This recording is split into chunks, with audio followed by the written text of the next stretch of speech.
mes ilgai necirkuliuotumėm. Apskritai čia yra tokia saviapgaulė, arba tada mes stipriai ravim savo daržą ir neutralizuojam viską, kas mums nepatinka, o taip žmogus ir gyvena.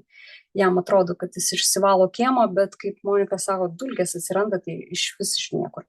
Ir ta prasme, jie vis tiek atsiranda žmonės, kurie nepatinka, atsiranda dalykai, kurie mums nepatogus, atsiranda diskomfortai, kurie neprognozuojami ir visi tai egzistuoja.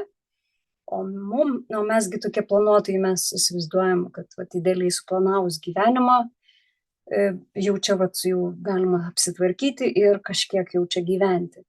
Bet esmė, kad geriausia pavara žmogaus gyvenimo vis tik yra ta neutrali pavara, per kurią cirkuliuoja dalykai. Ir taip, kai mes vertinam dalykus, tai padeda mūsų analitikai ir susivokimo plėtrai. Čia irgi yra vienas iš dalykų ir jis tikrai nėra kažkoks tai ir labai blogas, tik tai, kad žmogus įsijaučia į tos momentus ir jisai kartais ciklinasi, jis neduoda savo miegoti, suka mintį kažkokią. Tai jisai daro scenarijus, jisai monologuoja kažkokius pokalbius su žmogum, kuris net nėra šalia jų. Ir apkrauna savo labai brangų dalyką, tai psichika, kas dabar yra labai stipriai pavojuje prie visų šitų didelių informacinių apkrovų ir apskritai tokių sau leidimų emocijų prasme.